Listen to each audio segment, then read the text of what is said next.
السلام علیکم۔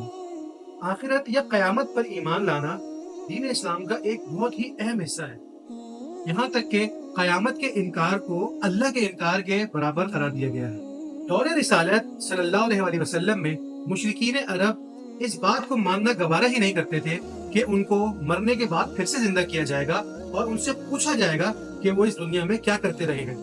اس تصور کو وہ لوگ مذاق اور تکبر میں اڑا دیا کرتے تھے۔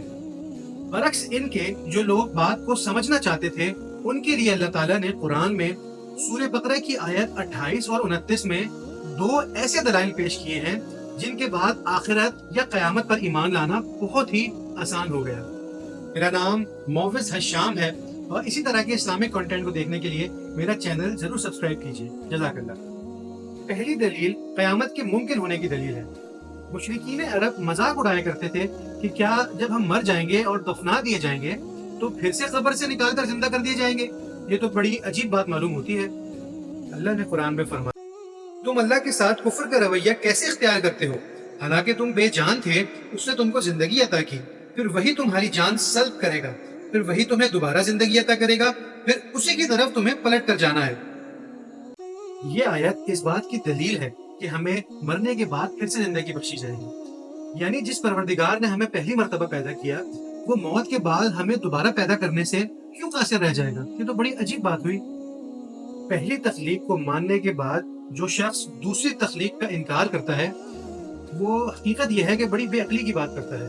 اگر اس کائنات کا ایک خالق ہے، ہاں اس پہ بحث کر لے، اگر ہے اور وہ یہ بات مانتا ہے کہ اس نے اس کائنات کو بنایا ہے تو اس میں تعجب کیسا کہ وہ جب چاہے گا مردوں کو اٹھا کھڑا کرے گا اور اس زمین کو ایک نئی زمین میں اور اس آسمان کو ایک نئے آسمان میں تبدیل کر دے گا۔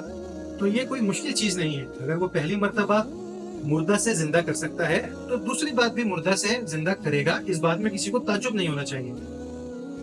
اس کے بعد اگلی ہی آیت میں اللہ تعالیٰ نے دوسری دلیل پیش کی کہ قیامت کا برپا ہونا ضروری کیوں ہے۔ فرمایا، وہی تو ہے جس نے تمہارے لیے زمین کی ساری چیزیں پیدا کی، پھر اوپر کی طرف توجہ فرمائی اور 7 آسمان استوار کیے، اور وہ ہر چیز کا علم رکھنے والا ہے۔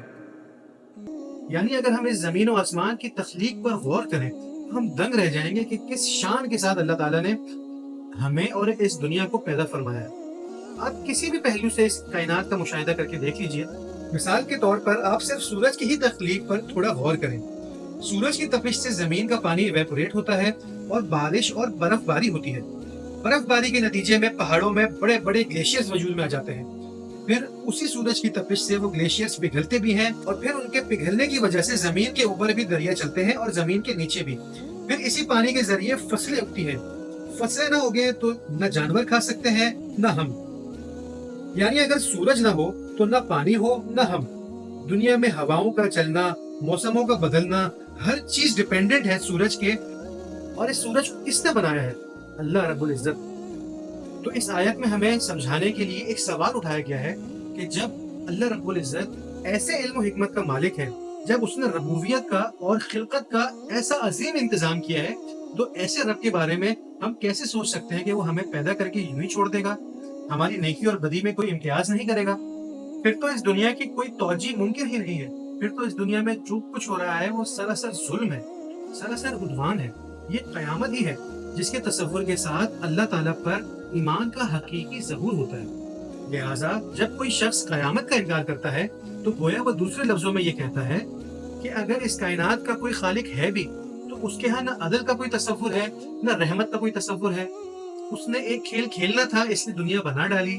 اب یہ دنیا ہے، اس میں لوگ آتے ہیں مر جاتے ہیں، کسی پہ ظلم ہوتا ہے، کسی پر زیادتی ہوتی ہے، کوئی ساری زندگی ایڑیاں رگڑتے مر جاتا ہے، کوئی بیماری میں ہی دنیا سے رخصت ہو جاتا ہے، کوئی پیدا ہی معذور ہوتا ہے۔ لہٰذا ایک کھیل تماشا ہے جو دنیا میں برپا ہے۔ لیکن جیسے ہی آپ یہ مانتے ہیں کہ یہ دنیا تو ایک عارضی دنیا ہے، یہ چند برسوں کے لیے وجود میں آئی ہے، تو یہ ساری بات سمجھ آ جاتی ہے کہ اس دنیا میں ظلم کیوں ہے، زیادتی کیوں ہے، یہاں لوگوں پر تکلیفیں کیوں آتی ہیں، یہاں لوگ مصیبتوں سے دوچار کیوں ہوتے ہیں۔ اس لیے کہ یہ دنیا امتحان کے لیے بنی ہے۔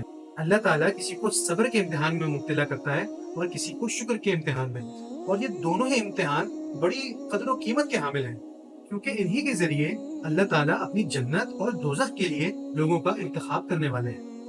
تو معلوم ہوا کہ ان دو دلائل سے، یعنی قیامت کے ممکن ہونے کی دلیل اور قیامت کیوں ضروری ہے اس بات کی دلیل سے یہ بات معلوم ہو جاتی ہے کہ قیامت اٹل ہے اور یہ ضرور برپا ہو کر رہے گی۔ جزاک اللہ۔